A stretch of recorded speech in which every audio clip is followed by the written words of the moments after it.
those folks and the deacons and everybody that's had a part so far. Thank you. In the building, and if they come and everything goes good, by this time next year, we'll be in our new building. Hopefully. And the Lord willing. So, you know, it's hard to tell, but I really appreciate God is so good at man. He's given us a lot, and I'm so thankful and grateful. And I appreciate everything that He's done. So there's going to be a revival at Hope Alive. Chris Owenby, I don't know if y'all know who that is. He would probably make you a little nervous if you're not used to that kind of. He was the guy that was the Brownsville revival years ago, and he was part of that, and also the revival in Weston at the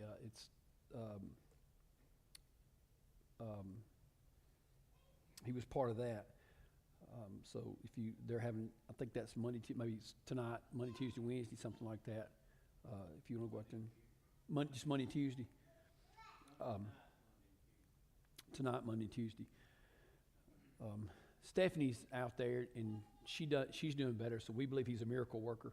If she wants to go, he has her.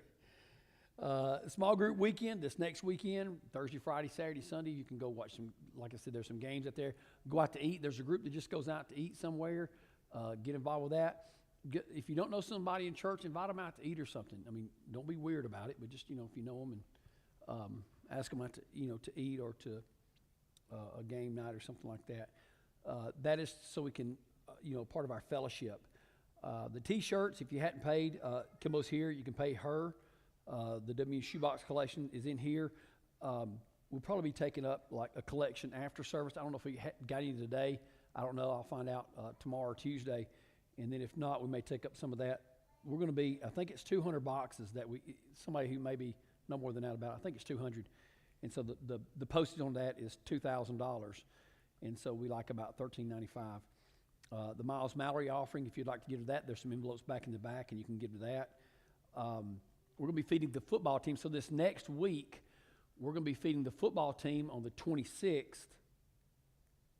On the 27th, we will be fifth quarter. So after the football game, everybody will come here, and we'll have snacks or whatever. That'll be whoever wants to come. So we'll be asking some people to come help us with that, to take care of that.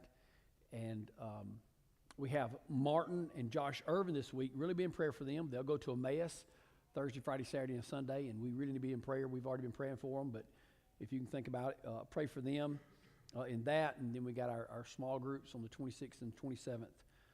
So remember that. Baby shower upcoming for Rachel Lovett, October the 6th from 2 to 4, and that'll be here at the church. So save up for that if you haven't got or something. And I announced this morning this QR code. If you get a newer bulletin, get to this bulletin. If you're going to give online, and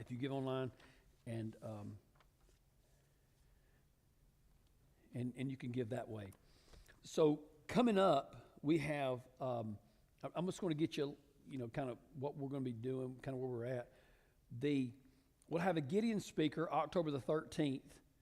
That's the same day as the Marion County Baptist Association celebration in Guin. Now, unless something changes, we will still have service that day. Okay, same time. Let's see, we have service at 5 o'clock now.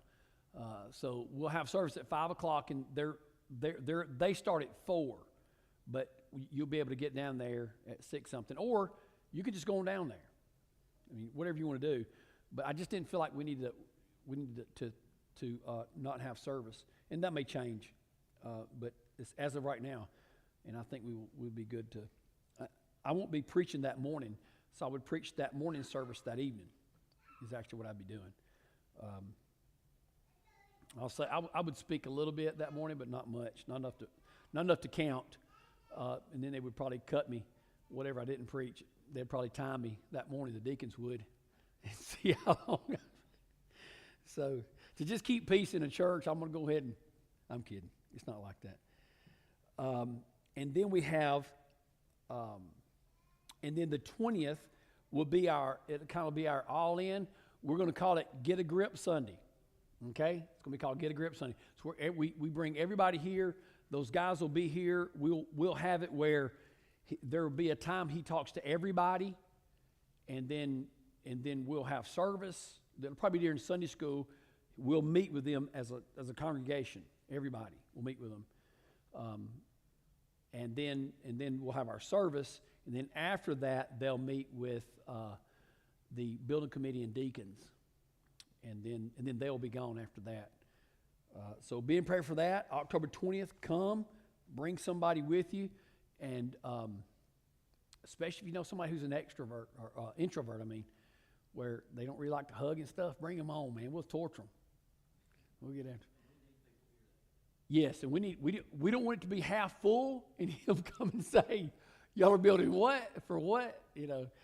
So, in which we want. Listen, we have a great crowd, and God has really, really, really blessed us. What's crazy is when you go out on Wednesday nights visiting, it happens all the time. All the time. You go out and visit, and you think, man, they're coming Sunday. We're coming, preacher, and you're bringing them kids. We'll be there.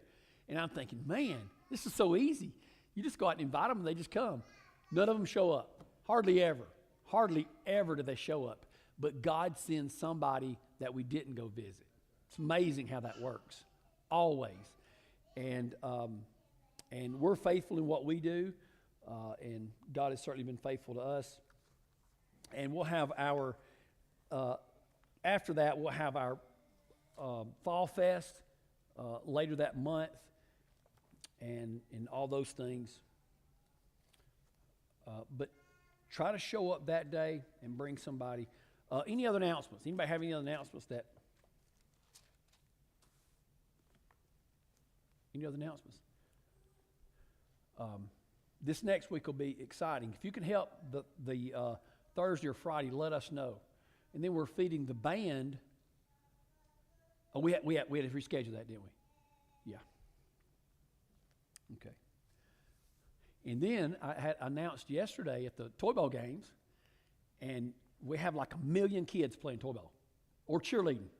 Desiree had 30 cheerleaders in her little peewees. I mean, it's crazy. And I'm thinking, hey, we need to get them. Hey, we need to get them. Hey, we need to get them. You know. But anyway, turn to Matthew chapter 7.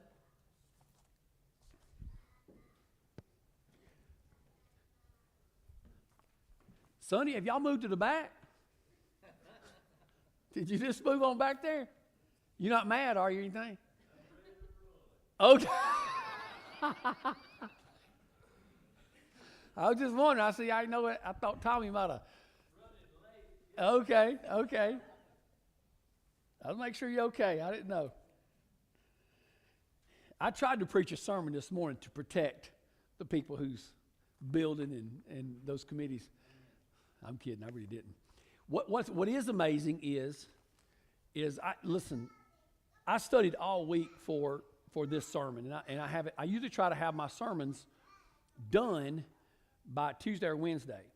So I have my outline done, I have most of the sermon done, and then it always changes. It's before Sunday or whatever, because when I'm preaching 2, I try to get one done by midweek so I can have the other one done have the rest of the week, and then on Saturday I'll go back to my first one to make sure that I'm thinking right.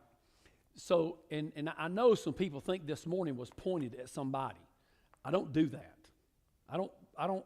If Daniel messes up, I don't think, oh, that's cool, I'm gonna write a sermon about that. And that's not how it works. Spirit speaks ever how He wants to. I can say what I want to, but what Spirit speaks to you is for you. Unless He does not speak to you.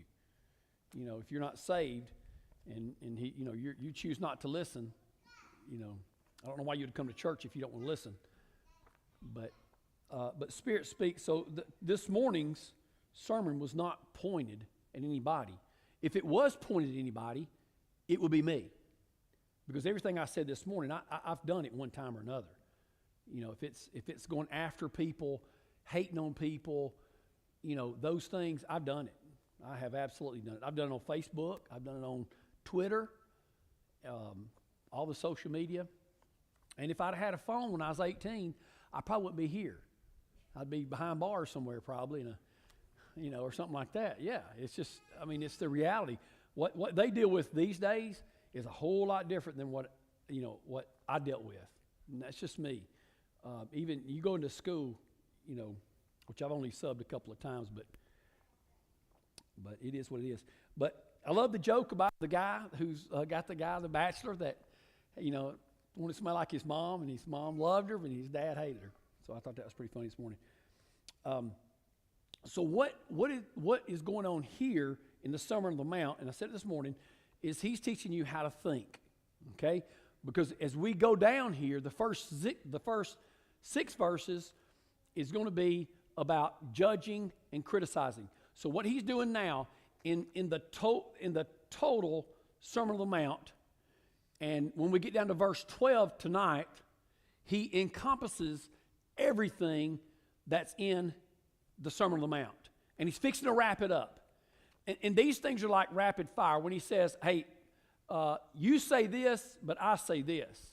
It is said of old, but here's what I say. Yea means yea, nay means nay. Marriage is sacred. You have murder, you can murder in your heart. Just come on through, Heather. And so he's laying out all these things, all these principles, and he's developing mindsets, and he talks about some of them will be the relationship, because everything in our life is relational, okay? Everything's relational. Your relationship with your father, your mother, your wife, your spouse, your friends, everything is relational. You cannot be effective as a Christian and not be relational, where you care about relationships. How do I affect Stephen in our relationship? Well, if I just criticize him all the time, it's not a very good. But so this right here, it says, "Judge not." That's my relationship with Stephen. I shouldn't criticize him. Just shouldn't do it. That's not the gospel. And so, criticism is one of the fastest ways to destroy a relationship with your fellow man. Okay? And when you decide to be the judge, you're putting yourself in God's shoes and saying, hey, I know the law better than you do, or as well, in which we know that's not right. So what are the things in life that we criticize? Anybody? What are some things we criticize? People's past. Absolutely. People's past. We'll remember the one bad thing they did, and we'll crucify them for it.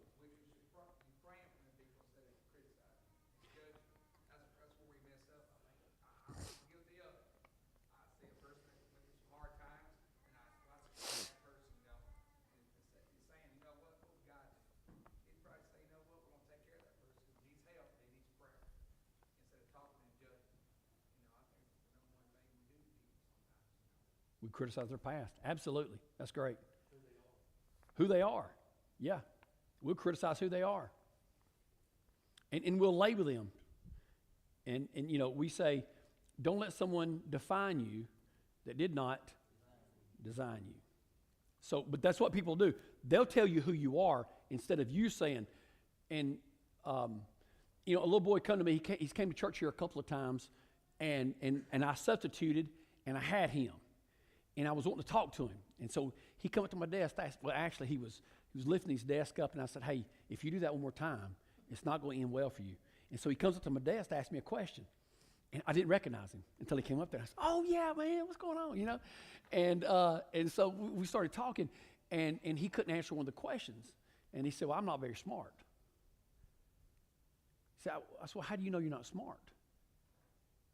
Who's told you that? And so he's learned that he's not smart, either by lack of effort or people around him, but somebody has defined him. And I said, no, you are smart. You just don't know it. And so that's where we can affect people by helping them, especially young people, man. You can affect young people in a powerful way if you can. But we define who we are. What else do we criticize about people? Driving. Y'all don't know how much I enjoyed saying it. Now, some things I say about me are pointed. But we criticize a lot of stuff. And when you criticize, I love what James McDonald, and I said this morning, he said, criticism is dwelling on the perceived fault of another person with no view of their good. No view of their good. You just want them to hurt. They hurt you. They weren't what you thought they ought to be. And so you don't care if they get better or not. You don't even care if their situation gets better. You just think that about them. And that's criticism. And there is a righteous criticism. Leviticus 19:17 says, if you don't correct your brother, and you don't judge the sin and help your brother out, you hate them. You know, it's like somebody that you know is maybe they're fixing to have an affair, maybe they're doing drugs, maybe they're doing whatever. If you don't go to them, if you know something and say, hey man, this is what I heard, this is what whatever. Now if I thinking about Daniel, I don't go to Jeff and say, hey man, this is what I heard about Daniel, what do you think? No, I go to Daniel and I say, hey man, this is what I've heard, are you good? Something like that. Now if you're going around gossiping about everybody and criticizing everybody and you come to me and you say, hey, you know, I got this, I ain't listening to you. I sure ain't telling you nothing. And there's some people I don't tell stuff to when they ask me. I wouldn't dare tell them. Because if you did, it'd be all over Facebook, it'd be all over the Walmart or wherever. I mean, these people they'll tell anything.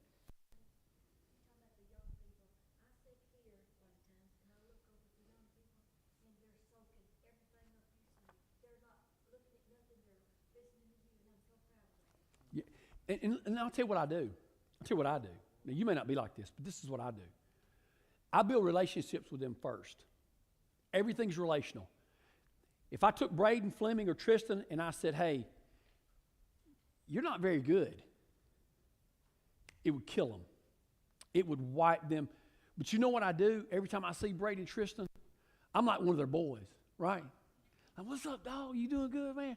And look, I'm not a dog. I'm not their guy, you know. But in there, hey, I went to watch Jeff's grandson play a basketball game. 6U, is he 6U? Yeah. We had on the same shoes. That's right. You know what? I didn't notice that. I didn't know I had on the same shoes. You know who did? Elijah. He recognized that. Hey, when I go get my shoes and stuff, I bought a pair of shoes yesterday. You know what I bought? I bought some Dunks. Anybody know what Dunks are? Yeah, I bought me some Dunks. You know why? Because that's what Blake said was cool. And when I walk in that gym or I walk in there to sub, you know the first thing they look at when I walk in? My shoes. And you know what that helps us to do? We start talking. When the little guy came up there, we start talking about everything. He ain't had no computer at home. He ain't got no phone because he can't buy his minutes. He don't have internet. He don't know how he does his homework. But I got a relationship with him now. Chuck Taylors are gone. You wear Chuck Taylors, you ain't going to be popular. But it's relational. I don't know where I was going with that. It's all relational. Those guys, they don't hear me criticize other people. I don't talk. So these people right here, AC, I built a relationship. And I had her, when I subbed the other day, she was in my class. Smile, sweet, got a little friend she's going to bring to church. Because I built a relationship with her, she'll build a relationship with somebody else, and they'll come to church to hear her pastor. When I call out those little Bullen's name, and now he loves it here, and he grows up, and we grow in a relationship, and because he may need somebody, one day Tristan and Braden, they ain't listen to their mama, but they'll listen to their pastor.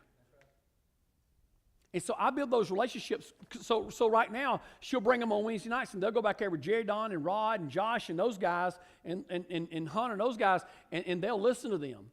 Because one day they're going to need an outlet, and it's not going to be their parents. It's just not. Mine, listen, they become 13, they're aliens, and you just, all reason is gone, right? But it's relational. That's why it's so important. He says, hey, don't judge, don't criticize people. Build relationships with them. The more you criticize, especially in marriage, man, I'm telling you, there's more marriages ended because of this right here than anything in this world. Because every time you criticize them about something, you're building walls. You're just building another wall. You know, why can't you cook good? Why can't you cook like your mama? That's got to be one of the craziest things you could say.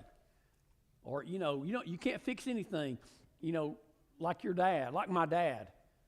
And listen, when she said that, I was going to, and then I was going to show her I can't fix anything.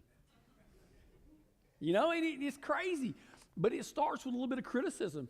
And a lot of times it's backhanded. It's passive aggressive.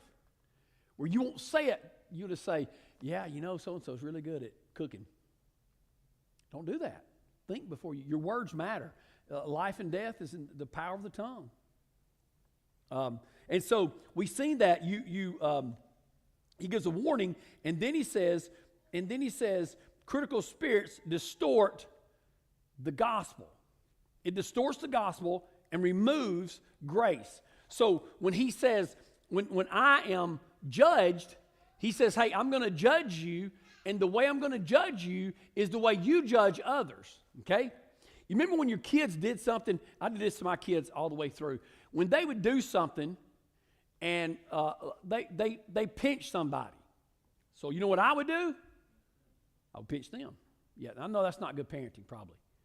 But it showed them, or if one of my kids took something and wouldn't share, then I would find something really cool I knew they wanted. I would share with them. And then they would say, that makes me feel so, fill in the blank. I would say, you know what? That's how your brother felt when you did that to him. So you're going to be judged. I know, y'all, that's probably bad parenting, but listen, I got them out of the house, okay? It got us out of the house. But what it did was it showed, because, you're not affected by something until it's done to you. If you got all these friends around you, you know what it's like to be lonely. But somebody that's lonely, they know what it's like. Listen, I'm a extrovert, man. I'll just go. We'll talk to anybody. We'll talk to a sign if it'll listen. And but so I don't know what it's like to be in a crowd full of people and it really be anxious. That's why we go try to help them. No, yeah, even if they don't want us to. But you distort. The gospel is full of grace. I give you grace whether you give me grace or not. I give you. Now that is hard. It's not easy, but it's the gospel way. So whenever, listen, I have to show grace to Kimbo, and sometimes I don't feel like I'm getting it. Because faith is not built on feelings. It's not built on feelings. So when somebody criticizes you, you're going to have to let some stuff go. Because you're going to have to show grace to somebody. But when you criticize, it distorts the grace, and you're going to be measured. If you don't forgive people, your Father in heaven is not going to forgive you. That's the verses we said this morning. If you don't love, if you have hatred in your heart, it says you will not inherit eternal life. Now, I'm not the judge. I'm just telling you what it says. And so now we've seen that distorts the gospel. We also seen that criticizing can cause blindness to our own sins.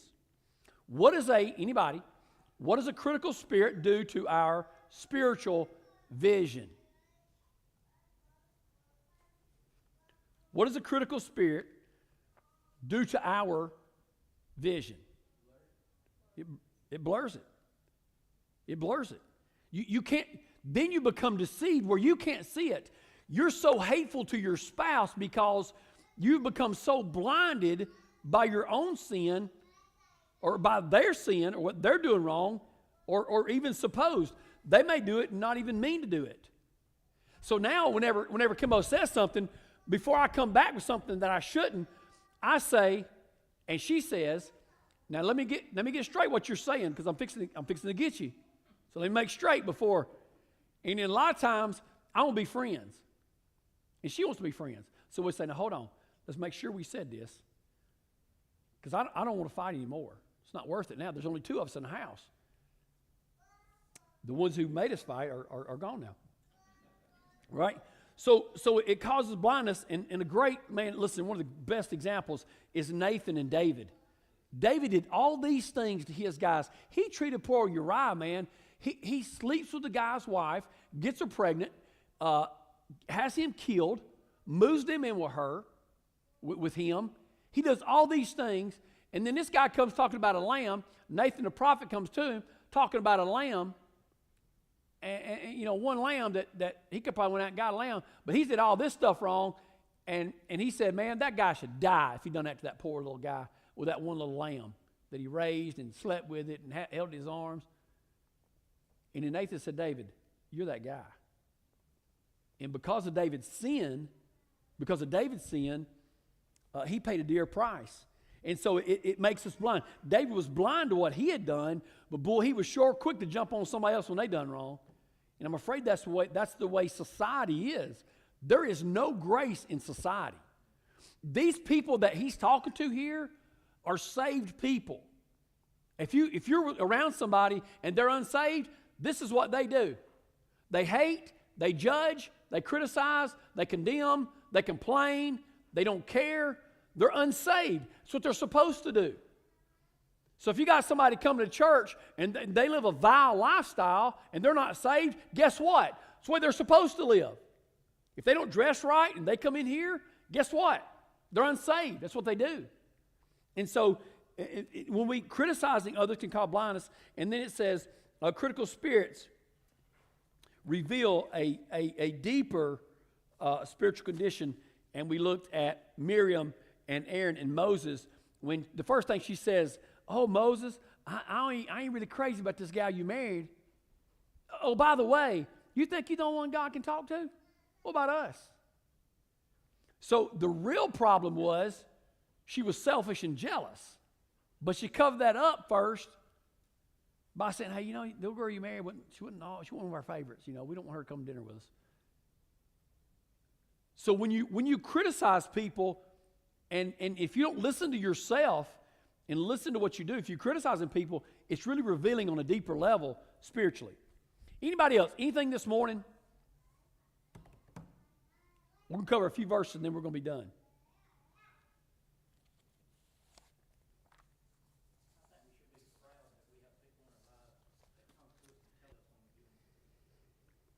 Yes.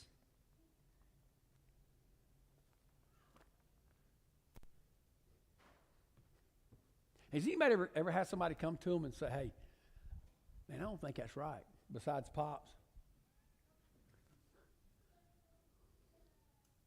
Charles. Anybody ever had anybody come to them when you're doing something wrong, somebody's came to you? What's your first reaction? Yeah. You get it. Me too. I would get offended. I remember, and I've said it before, I remember when Kimbo said, hey, them boys are going to do exactly what you want them to because you make them do what you want them to, but they don't know you love them. I remember that day, man. I remember I was sitting behind my desk at our house. I remember it like it was yesterday. And I said, well, you ain't no better parent than I am. How you like that? And then when I thought about it, the Holy Spirit began to convict me. She was exactly right. And I went to her and I said, man, I appreciate you, telling me that. And my kids do know. You ask my kids now, we never end a conversation without telling each other we love them. And these guys are 26, 27 years old. And guys. But anybody, anything else on the message? Anybody? All right. We're going to read on down now. So he said in verse 6, do not give what is holy to the dogs, nor cast your pearls to swine, lest they trample them under their feet and turn and tear you in pieces. There are some people who are going to criticize and condemn so much, and they're just not going to respond to the gospel. He says, dust your feet off and walk on down the street. Some people, we go on visitation, we know they ain't coming. They're not interested in what we have or anything about God. And so they're turning, and he says, hey, don't just I'll deal with them. You move on to something else. Don't give what is holy to somebody who does not care. Dogs and hogs. Don't give it to them. And then he says this. He says, hey, how are we going to know who's the hogs and dogs? How are we going to know that? You ask. Look what it says, the next verse. It says, ask, and it will be given to you. Seek, and you will find. So ask, it's given. Seekers find, and knock, and it will be opened. Okay?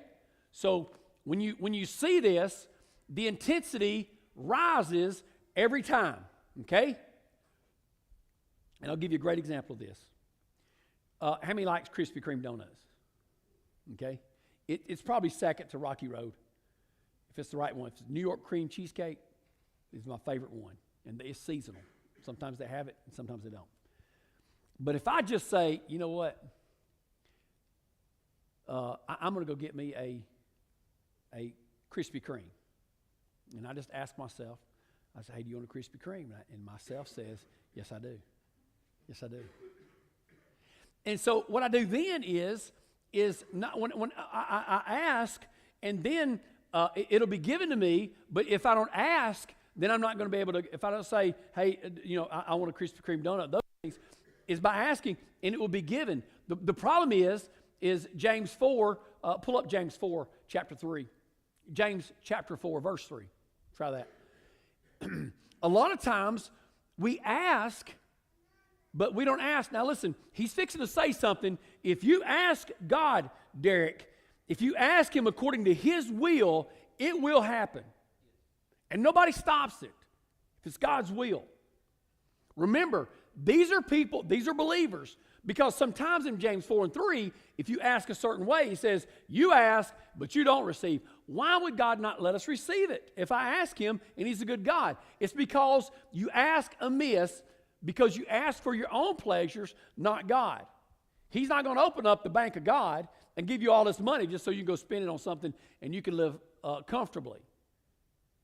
These are spiritual things. So if you ask yourself, am I a believer? Well, how do you ask? What do you ask for? I ask that God bless all of our marriages in our church. I try to do that as much as I can. I mean, not just in our church, of course, but especially in the church that I am. And I pray for each of your families individually, especially your marriages, especially if I've heard something. Okay? Then I really get on you. Say, God, you changed their heart. You use whatever you can. Now, I don't say, God, give me and Kimbo more money so we can live comfortably. That would be asking out of a selfish ambition. Or, Lord, bless Martin so he'll give us a gift that's really nice. Bless it. That's a selfish ambition. So when I just ask, I'm just asking. But then it goes on to the next step. And this is what they call persistent prayer. You remember the woman that went to the judge? She kept asking. He said, no, no, no. She got on his nerves, and he said, look, yes, just go, here's whatever you wanted, because she was persistent. So when we go to God, we ask him first, and then we seek, okay?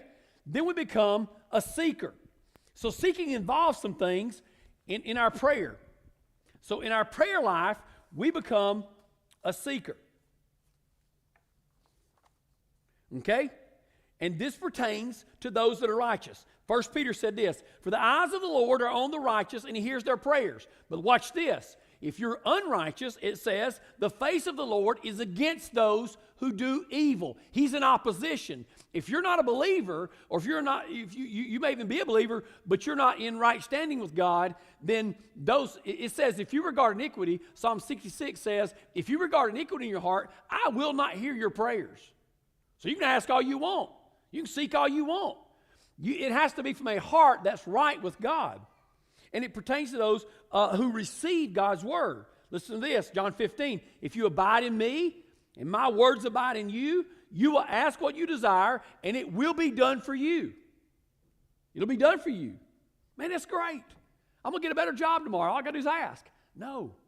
You got to ask if that's where God wants you. You see, there's a big difference in just asking as it pertains to your faith. Hebrews 11:6 says this, but without faith it is impossible to please him, for he who comes to God must believe that he is, and that he is a rewarder of those who diligently seek him. So I can't just sit on my couch and say, Lord, bring me a donut, right? Krispy Kreme ain't coming to 465. I've got to go to Krispy Kreme. All right? So if I'm at Krispy Kreme, he says, ask, then he says, seek. It says, seek, ask and it shall be given. Seek and ye shall find. Seeking is striving, Romans 15. It's laboring fervently. in Colossians 4. It is an act of war. Listen to this. Listen to what Ephesians says. For we do not wrestle against flesh and blood, but against principalities, against powers, against rulers of the darkness of this age, against spiritual hosts of wickedness in the heavenly places, praying always. You got children, you better be praying for them jokers. Listen, your marriage, you better be praying for it. People around our church people, you better be praying for them. It says praying always with prayer and supplication in the Spirit, being watchful to this end with all, listen to this word, perseverance. You got to persevere. So when I want the donut, I'm asking, I'm thinking, man, Lord, I know you want me to have this donut, so I'm just going to go get it. I'm just going to go seek after it, right? And I go to seeking. Seeking requires action. So I get up off my couch, and I'm driving to Florence, right? So, but I'm seeking. I'm persevering. I don't care what happens. Well, when I get there, the door is locked. So, but I see them in there working.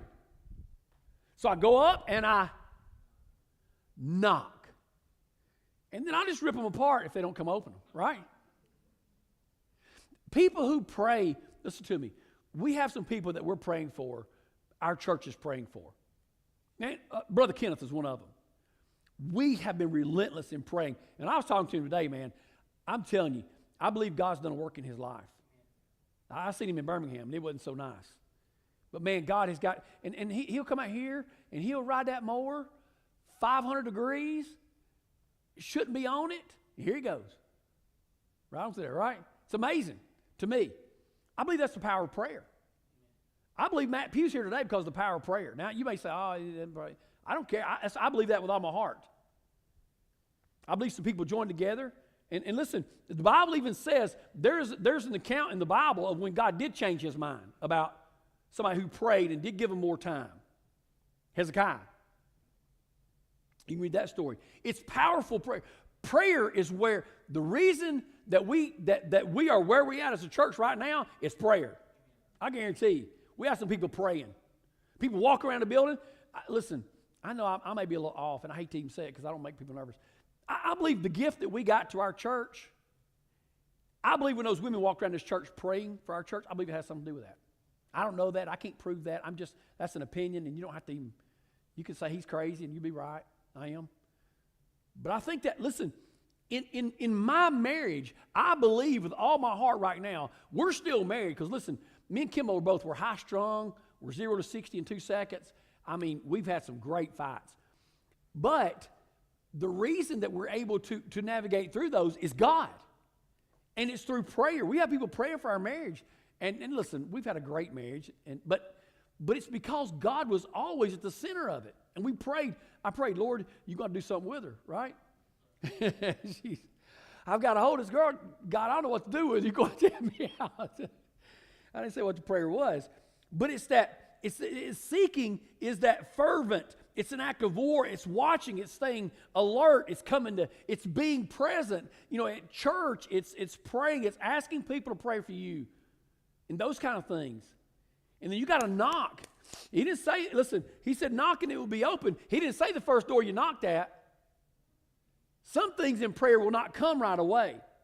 I remember when Stephanie was going through, she was on drugs, and mother and them had her kids, and it was just a mess, man. And we were praying all day, every day. And I remember when we were at Love Lady, and we took a bunch of kids in to Love Lady to minister to the ladies down there, and Stephanie just rode with us. And I didn't know if she was going to get out of the truck and run or what. I didn't know what she was going to do. It was crazy. And she got in there, and she went up with this some woman or whatever, and all these kids in the youth group got around her. And you know what I did that day? I fasted. And I hardly ever fast. Hardly ever. I should. I know you got a bad preacher, but I did. And I'm telling you, and it wasn't 3 or 4 days later, she pulls up at Pop's and gets in his truck, and he like to shot her, but luckily he didn't. And I'm not saying that because I did that those things broke, but I'm telling you, I know I wasn't the only one praying. And I mean, it was war. It was spiritual warfare. If you ever prayed or been around somebody who's an addict, it's warfare. But then he says, Knocking, it shall be given. And then he says some things. Real quick, one more thing, and then we're done. Ask, it shall be given, knock, and all those things. And then he said, or what is there among you, if his son asks for bread, we'll give him a stone, or if he asks for a fish, we'll give him a serpent. If you then, being evil, know how to give good gifts to your children, how much more will your Father, who is in heaven, give good things to those who ask him, who pray to him? And then he says this, everything in the Bible, everything that's relational is in this next verse. This is the golden rule, right? This is the golden rule. He says, therefore, what you want men to do, do also to them.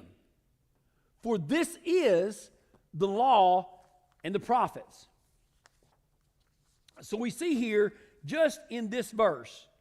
Now there's one word that's not in the verse, but there's one word that's the key. If you want to overcome criticism, if you want to do good to others, there's one word, and it's not in here, but it's implied. I'm going to show what that is. First thing you do in this verse is it shows you that to embrace all behavior.